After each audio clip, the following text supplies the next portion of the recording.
Hello hi ವೀಕ್ಷಕರೇ, ನನ್ನ ಚಾನಲ್ಗೆ ಮತ್ತೊಮ್ಮೆ ಎಲ್ರಿಗೂ ಸ್ವಾಗತವನ್ನು ಹೇಳ್ತಾ ಎಲ್ರಿಗೂ ನಮಸ್ಕಾರಗಳನ್ನು ತಿಳಿಸ್ತಾ ಇವತ್ತೊಂದು ಮುಖ್ಯವಾದ ವಿಷಯವನ್ನು ಕೊಪ್ಪಳ ಜಿಲ್ಲೆಯಲ್ಲಿ ನಡೆಯುತ್ತಿರುವಂಥ ಒಂದು ಪ್ರಚಲಿತ ಘಟನೆಯನ್ನು ನಿಮ್ಮ ಗಮನಕ್ಕೆ ತರಲಿಕ್ಕೆ ಪ್ರಯತ್ನ ಮಾಡ್ತಾ ಇದ್ದೀನಿ. ಅದಕ್ಕೂ ಮುಂಚೆ ದಯವಿಟ್ಟು ಎಲ್ಲರೂ ನನ್ನ ಚಾನಲನ್ನು ಮೊದಲನೇ ಬಾರಿ ನೋಡ್ತಾ ಇದ್ದವರು ಸಬ್ಸ್ಕ್ರೈಬ್ ಮಾಡಿಕೊಳ್ಳಿ. ಸಬ್ಸ್ಕ್ರೈಬ್ ಇರುವಂಥವ್ರು ಲೈಕ್ ಮಾಡಿ, ಈ ವಿಡಿಯೋವನ್ನು ಬಹಳಷ್ಟು ಜನರಿಗೆ ಶೇರ್ ಮಾಡಿ, ಎಲ್ರಿಗೂ ವಿಷಯ ಗೊತ್ತಾಗಲಿ ಅಂತ ಕೇಳ್ಕೊಳ್ತಾ ಬನ್ನಿ ಅದು ಏನು ವಿಷಯ ಅಂತ ನಿಮ್ಮ ಗಮನಕ್ಕೆ ಕೊಡ್ತಾ ಇದ್ದೀನಿ. ನೋಡಿ, ಕೊಪ್ಪಳ ಜಿಲ್ಲೆಯಲ್ಲಿ ಅದರಲ್ಲೂ ಗಂಗಾವತಿ ಹಾಗೂ ಈ ಕೊಪ್ಪಳ ತಾಲೂಕಿನಲ್ಲಿ ಹಲವಾರು ಸುಮಾರು 138 ರೆಸಾರ್ಟ್ಗಳು ಅನುಮತಿ ಇಲ್ದಂಗೆ, ಎಣ್ಣೆ ಇಲ್ದಂಗೆ, ಪರ್ಮಿಷನ್ ಇಲ್ದಂಗೆ ಅಕ್ರಮವಾಗಿ ಯಾವುದೇ ಸ್ಥಳೀಯ ಆಡಳಿತಗಳಿಗಾಗಲಿ ಸರ್ಕಾರಕ್ಕಾಗಲಿ ಯಾವುದೇ ರೀತಿಯಿಂದ ತೆರಿಗೆಯನ್ನು ಕಟ್ಟದೆ ತೆರಿಗೆ ವಂಚನೆಯನ್ನು ಮಾಡಿ ಈ ವರ್ಷದಲ್ಲಿ ಲಕ್ಷಾನುಗಟ್ಟಲೆ ಕೋಟ್ಯಾನುಗಟ್ಟಲೆ ವ್ಯವಹಾರವನ್ನು ಲಾಭವನ್ನು ಮಾಡಿಕೊಳ್ತಾ ಇದ್ದಾವೆ. ಅವುಗಳ ಬಗ್ಗೆ ಇವತ್ತು ಈ ಲೋಕಾಯುಕ್ತರು ಕೂಡ ಎಚ್ಚೆತ್ಕೊಂಡು ಸ್ವಯಂ ಪ್ರೇರಿತ ದೂರನ್ನು ದಾಖಲಿಸಿಕೊಂಡು ಕೊಪ್ಪಳ ಜಿಲ್ಲಾಧಿಕಾರಿಗಳಿಗೆ ಒಂದು ಸೂಚನೆಯನ್ನು ಕೊಟ್ಟಿದ್ದಾರೆ. ಇಲ್ಲಿರುವಂಥ ಅಕ್ರಮ ರೆಸಾರ್ಟ್ಗಳನ್ನು ತೆರವುಗೊಳಿಸಬೇಕು, ಅವುಗಳ ವಿರುದ್ಧವಾಗಿ ಕ್ರಮ ತೆಗೆದುಕೊಳ್ಳಬೇಕು ಅನ್ನುವಂಥ ವಿಷಯದ ಕುರಿತು ಜಿಲ್ಲಾಧಿಕಾರಿಗಳು ಕೂಡ ಅದರ ಪ್ರಕಾರವಾಗಿ ಕಟ್ಟುನಿಟ್ಟಿನ ಆದೇಶವನ್ನು ಮಾಡಿದ್ದಾರೆ.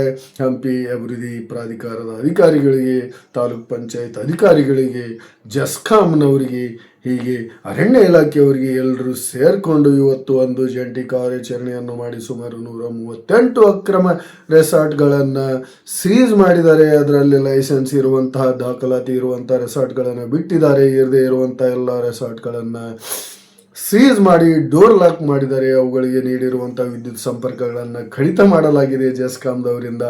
ಅವುಗಳಿಗೆ ನೀಡಲಾಗಿರುವಂಥ ನೀರಿನ ಸಂಪರ್ಕವನ್ನು ಕಡಿತಗೊಳಿಸಲಾಗಿದೆ ಸ್ಥಳೀಯ ಗ್ರಾಮ ಪಂಚಾಯತ್ ವತಿಗಳಿಂದ. ಇದು ಕತೆ.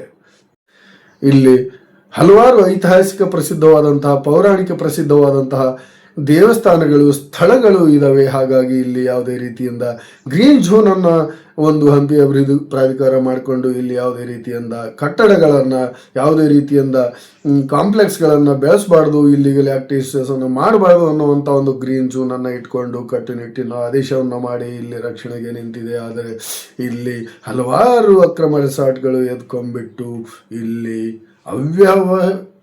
ಅವ್ಯವಸ್ಥೆಯನ್ನು ಮಾಡಿಕೊಂಡು ಅವ್ಯವಹಾರವನ್ನು, ಅಕ್ರಮವನ್ನು ನಡೆಸ್ತಾ ಇದೆ ಅನ್ನುವಂಥ ವಿಷಯ ಸುಮಾರು 10 ವರ್ಷಗಳಿಂದನೂ ಗೊತ್ತಾಗ್ತಾ ಇದೆ. 10 ವರ್ಷಗಳಿಂದ ಇರುಪಾಪುರ ಗಡ್ಡೆಯಲ್ಲಿದ್ದಂಥ 27ಕ್ಕೂ ಹೆಚ್ಚು ಅಕ್ರಮ ರೆಸಾರ್ಟ್ಗಳನ್ನು ಕಿತ್ತು ಹಾಕಿ JCBಗಳಿಂದ ನೆಲಸಮ ಮಾಡಿ ಅಲ್ಲಿರುವಂಥ ಜನವಾಸಯೋಗ್ಯವಿರುವಂಥ ಮನೆಗಳನ್ನು ಕೂಡ ಕಿತ್ತು ಬಿಸಾಕಿದ ಮೇಲೆ ಅಲ್ಲಿರುವಂಥ ಹಲವಾರು ರೆಸಾರ್ಟ್ಗಳು ಕೊಪ್ಪಳ ತಾಲೂಕಿನಲ್ಲಿ ಬೀಡು ಬಿಟ್ಟು ಅಲ್ಲಿ ಹಂಪಿ ಅಭಿವೃದ್ಧಿ ಪ್ರಾಧಿಕಾರದ ಯಾವುದೇ ತೊಂದರೆ ಇಲ್ಲ ಅನ್ನುವಂಥದ್ದನ್ನು ಮನಗೊಂಡು ಅಲ್ಲಿ ಒಂದಾಗಿ ಸೇರಿಕೊಂಡು ಅಲ್ಲೂ ಕೂಡ ಅಕ್ರಮವಾಗಿ ಯಾವುದೇ ಎಣ್ಣೆ ಇಲ್ದಂಗೆ, ಅನುಮತಿ ಇಲ್ದಂಗೆ, ಸ್ಥಳೀಯ ಆಡಳಿತ ಲೈಸೆನ್ಸ್ಗಳಿಲ್ದಂಗೆ, ಸರ್ಕಾರಕ್ಕೆ ಯಾವುದೇ ತೆರಿಗೆಗಳಿಲ್ದಂಗೆ ಸುಮಾರು 106 ರೆಸಾರ್ಟ್ಗಳು ಅಲ್ಲಿ ತಲೆ ಎತ್ತಿದ್ದಾವೆ.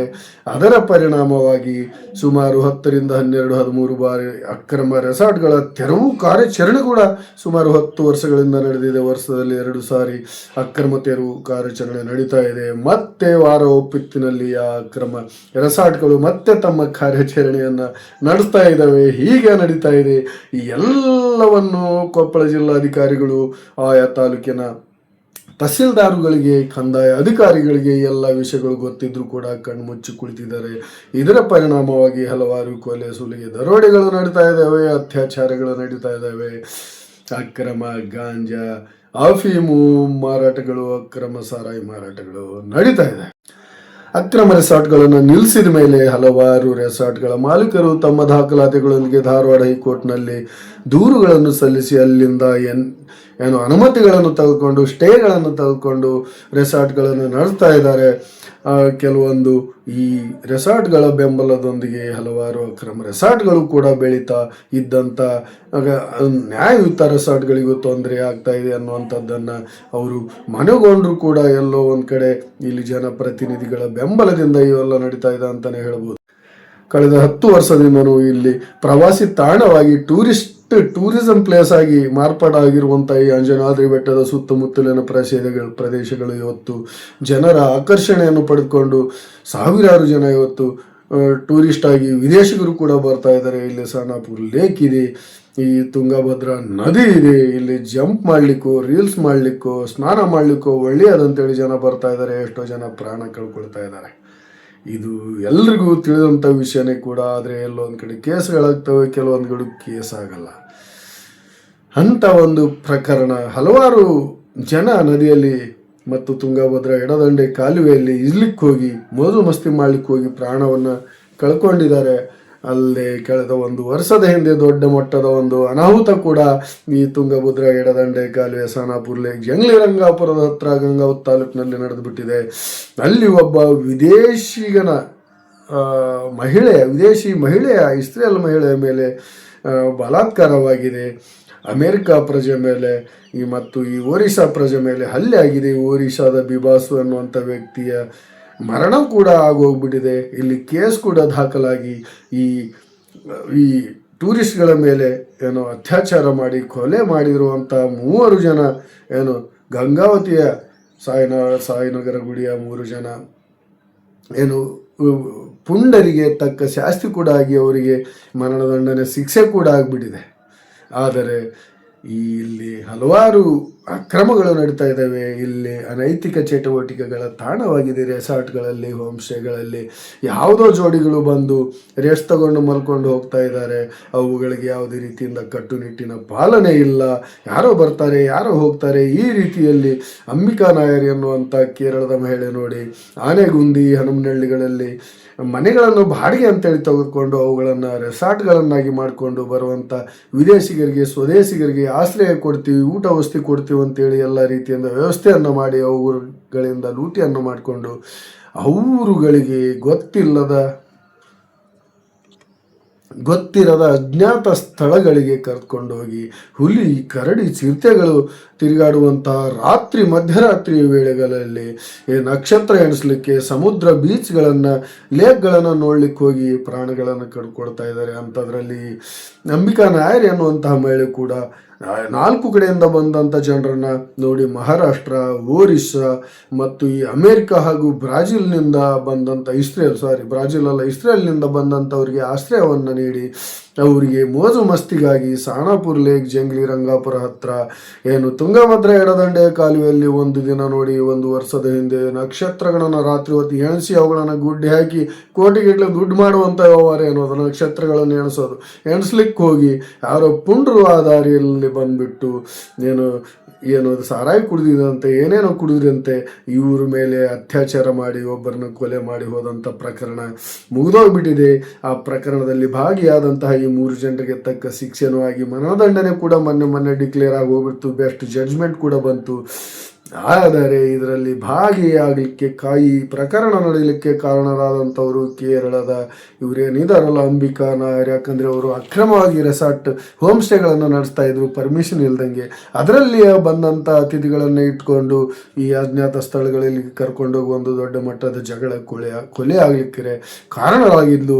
ಈ ಅಮ್ಮ ಕೂಡ ಬಂದಂಥ ಅತಿಥಿಗಳಿಗೆ ಏನಾದರೂ ಡ್ರಗ್ಸ್, ಗಾಂಜಾ, ಅಫೀಮು ಸಪ್ಲೈ ಮಾಡಿದ್ಲ, ಅವರು ಏನಾದರೂ ಡ್ರಿಂಕ್ಸ್ ಕುಡಿದಿದ್ರ, ಅವರ ಬ್ಯಾಕ್ಗ್ರೌಂಡ್ ಏನು ಎನ್ನುವಂಥದ್ದನ್ನು, ಈ ಅಂಬಿಕಾ ನಾಯರ್ ಅವರ ಬ್ಯಾಕ್ಗ್ರೌಂಡ್ ಏನು, ಯಾವ ರೀತಿ ಇವರು ರೆಸಾರ್ಟ್, ಹೋಮ್ ಸ್ಟೇ ನಡೆಸ್ತಾ ಇದ್ಲು, ಅನುಮತಿ ಇಲ್ವಾ ಅನ್ನುವಂಥದ್ದನ್ನು ಯಾವುದೇ ರೀತಿಯಿಂದ ಪರಿಗಣನೆಗೆ ತೆಗೆದುಕೊಳ್ಳಾರ್ದಂಗೆ ಏಕಪಕ್ಷೀಯವಾಗಿ ಇಂಟರ್ನ್ಯಾಷನಲ್ ಒಂದು ಪ್ರಕರಣ ಅನ್ನುವಂಥದ್ದನ್ನು ಮನಗಂಡು ಒನ್ ಸೈಡ್ ಜಡ್ಜ್ಮೆಂಟ್ ಆಗಿದೆ, ಒನ್ ಸೈಡ್ ತನಿಖೆ ಮುಗಿದು ಹೋಗ್ಬಿಟ್ಟು ತಕ್ಕ ಶಾಸ್ತಿಯಾಗಿದೆ. ಆದರೆ ಇದರಲ್ಲಿ ಬಚಾವಾದಂಥವರು ಅಂಬಿಕಾ ನಾಯರ್ ಎನ್ನುವಂಥ ಕೇರಳದ ಮಹಿಳೆ. ಆಯಮ್ಮನು ಕೂಡ ಈ ಪ್ರಕರಣದಲ್ಲಿ ಭಾಗಿಯಾದಂಗೆ ಅಂತ ಅದನ್ನು ಪರಿಗಣನೆ ಮಾಡಿಲ್ಲ ತನಿಖೆಯಲ್ಲಿ ಅನ್ನುವಂಥದ್ದನ್ನು ನಾನು ಬಹಿರಂಗವಾಗಿ ಹೇಳ್ತಾ, ಇಲ್ಲಿ ಒಂದು ತನಿಖೆ ಸುಳ್ಳಾಗ್ಬಿಟ್ಟಿದೆ, ಒಂದು ಪ್ರಕರಣ ನಡೆದೋಗ್ಬಿಟ್ಟಿದೆ. ಆಗ ಮಾಡಲಾರ್ದಂಥ ಈ ಅಕ್ರಮ ರೆಸಾರ್ಟ್ಗಳ ಬಂಧನ ಈಗ ಮಾಡಲಾಗಿದೆ 1 ವರ್ಷದ ನಂತರ. ಅದು ಲೋಕಾಯುಕ್ತರು ಸ್ವಯಂ ಪ್ರೇರಿತ ದೂರನ್ನು ದಾಖಲು ಮಾಡಿ ಜಿಲ್ಲಾಧಿಕಾರಿಗಳಿಗೆ ಸೂಚನೆ ಮನವಿಯನ್ನು ಮಾಡಿದ ನಂತರ ಜಿಲ್ಲಾಧಿಕಾರಿಗಳು ಈ ಕ್ರಮ ಮಾಡಿದ್ದಾರೆ. ಇದಕ್ಕೂ ಮುಂಚೆ 12 ಬಾರಿ ಅಕ್ರಮ ರೆಸಾರ್ಟ್ಗಳ ತೆರವು ಕಾರ್ಯಾಚರಣೆ ಆಗಿದೆ. ವಾರ ಒಪ್ಪತ್ತಿನಲ್ಲಿ ಮತ್ತೆ ಅಕ್ರಮ ರೆಸಾರ್ಟ್ಗಳು ಮತ್ತೆ ತಮ್ಮ ಕಾರ್ಯಾಚರಣೆಯನ್ನು ಸ್ಟಾರ್ಟ್ ಮಾಡ್ತವೆ, ತಮ್ಮ ಲಾಭವನ್ನು ತಾವು ಮಾಡ್ಕೊಳ್ತವೆ. ನಡುವೆ ಇದ್ದಂಥ ಹಲವಾರು ಅಧಿಕಾರಿಗಳು ಅವುಗಳಿಂದ ಹೆದರಿಸಿ ಬೆದರಿಸಿ ಲಾಭಗಳನ್ನು ಮಾಡ್ಕೊಳ್ತಾರೆ. ಈ ರೀತಿ ಪೂರ್ತಿ ವರ್ಷದಲ್ಲಿ 3-4 ತಿಂಗಳು ನಡೆಯುವಂಥ ವ್ಯವಹಾರ ವರ್ಷಾಂಗಟ್ಲೆ ನಡೆಯುವಂಥ ಪರಿಸ್ಥಿತಿ ಬಂದ್ಬಿಟ್ಟು ಯಾರ್ಯಾರೋ ದುಡ್ಕೊಳ್ತಾ ಇದ್ದಾರೆ, ಯಾರ್ಯಾರೋ ಕೋಟಿಗಟ್ಟಲೆ ಹಣ ಮಾಡ್ತಾ ಇದ್ದಾರೆ. ಇಲ್ಲಿರುವಂಥ ರೈತರು ದುಡ್ಡಿನ ಆಸೆಗೆ ಲೀಸ್ಗಳನ್ನು ಕೊಟ್ಟು ಕಟ್ಟಿ ಕೂತ್ಕೊಂಡ್ಬಿಡ್ತಾರೆ. ಎಲ್ಲಿಂದನೋ ಹೊರ ರಾಜ್ಯ ಹೊರ ಜಿಲ್ಲೆಗಳಿಂದ ಬಂದಂಥ ಈ ರೆಸಾರ್ಟ್ ನಡೆಸುವಂಥವರು ಲಕ್ಷಾನುಗಟ್ಟಲೆ ಕೋಟಿಗಟ್ಟಲೆ ಹಣವನ್ನು ದುಡ್ಕೊಂಡ್ಬಿಡ್ತಾ ಇದ್ದಾರೆ. ಐಷಾರಾಮಿ ಜೀವನವನ್ನು ಅಲ್ಲಿ ಮ್ಯೂಸಿಕ್ಗಳನ್ನು ಬ್ಯಾಂಡ್ಗಳನ್ನು ಹಲವಾರು ಅಕ್ರಮ ಚಟುವಟಿಕೆಗಳು ಏನೇನೋ ನಡೆದು ಹೋಗ್ತಾ ಇದ್ದಾವೆ. ಇದನ್ನು ಕಂಡು ಹಿಡಿದು ಹೊರಗೆ ತಗುವಂಥ ಕೆಪಾಸಿಟಿ ಇರುವಂಥ ಅಧಿಕಾರಿಗಳು ಯಾರು ಬಂದಿಲ್ಲ. ಎಲ್ಲ ಹೊಂದಾಣಿಕೆ ಅಡ್ಜಸ್ಟ್ಮೆಂಟ್ ಅಧಿಕಾರಿಗಳು ಬಂದ್ಬಿಟ್ಟಿದ್ದಾರೆ. ಯಾವಾಗಲೂ ಒಂದು ಕಡೆ ಸ್ಟ್ರಿಕ್ಟಾಗಿ ಯಾರೋ ದೂರು ಕೊಟ್ಟ ಮೇಲೆ ಈ ಥರ ಅಕ್ರಮ ರೆಸಾರ್ಟ್ ತೆರವು ಕಾರ್ಯಾಚರಣೆ ನಡೆಯುತ್ತೆ, ಮತ್ತೆ ಸ್ಟಾರ್ಟ್ ಆಗಿಬಿಡುತ್ತೆ. ಇದು ವರ್ಷಾನುಗಟ್ಟಲೆ ಇದು ನಡೀತಾ ಇರೋದೇ ಇದು ರೊಟೇಷನ್ ಸೈಕ್ಲಿಂಗ್ ಆಗಿಬಿಟ್ಟಿದೆ. ಆದರೆ ಮುಂದೆ ಯಾವ ರೀತಿ ನಡೆಯುತ್ತೆ, ಮತ್ತೆ ಇದೇ ರೊಟೇಷನ್ ಆಗುತ್ತಾ ಅನ್ನುವಂಥದ್ದನ್ನು ಕೂಡ ನಾವು ನೋಡಬೇಕಾಗಿದೆ ವೀಕ್ಷಕರೇ. ನಾವು ವಿನಂತಿ ಮಾಡುವುದೇನೆಂದರೆ ಚೆನ್ನಾಗಿರೋಣ, ಇಲ್ಲಿರುವಂಥ ನಾಗರಿಕರು ಚೆನ್ನಾಗಿರೋಣ. ಇಲ್ಲಿ ಯಾವುದೇ ಅಕ್ರಮ ಚಟುವಟಿಕೆಗಳಿಗೆ ನಡಬಾರ್ದು, ಇಲ್ಲಿಗಲ್ ಆ್ಯಕ್ಟಿವಿಟೀಸ್ ನಡಿಬಾರ್ದು. ರೆಸಾರ್ಟ್ಗಳನ್ನು ಸಕ್ರಮ ಮಾಡಿಕೊಂಡು ಸರ್ಕಾರಕ್ಕೆ ತೆರಿಗೆ ಕಟ್ಟಬೇಕು. ಸರ್ಕಾರ ಕೂಡ ಇಂಥ ಅಕ್ರಮ ರೆಸಾರ್ಟ್ಗಳಿಗೆ ಲೈಸೆನ್ಸನ್ನು ಕೊಟ್ಟು ಎಣ್ಣೆಯನ್ನು ಕೊಟ್ಟು ಅವ್ರಿಗೂ ನ್ಯಾಯ ರೀತಿಯಿಂದ ಜೀವನ ಮಾಡಲಿಕ್ಕೆ ಅವಕಾಶ ಮಾಡಿಕೊಡ್ಬೇಕು ಅಂತ ಹೇಳ್ತಾ ಎಲ್ಲರ ಪರವಾಗಿ ಈ ವಿಡಿಯೋವನ್ನು ನಿಮ್ಮ ಗಮನಕ್ಕೆ ತರ್ತಾ ಇದ್ದೀನಿ. ಎಲ್ರಿಗೂ ನಮಸ್ಕಾರಗಳು. ಜೈ ಹಿಂದ್, ಜೈ ಕರ್ನಾಟಕ ಮಾತೆ, ವಂದೇ ಮಾತರಂ.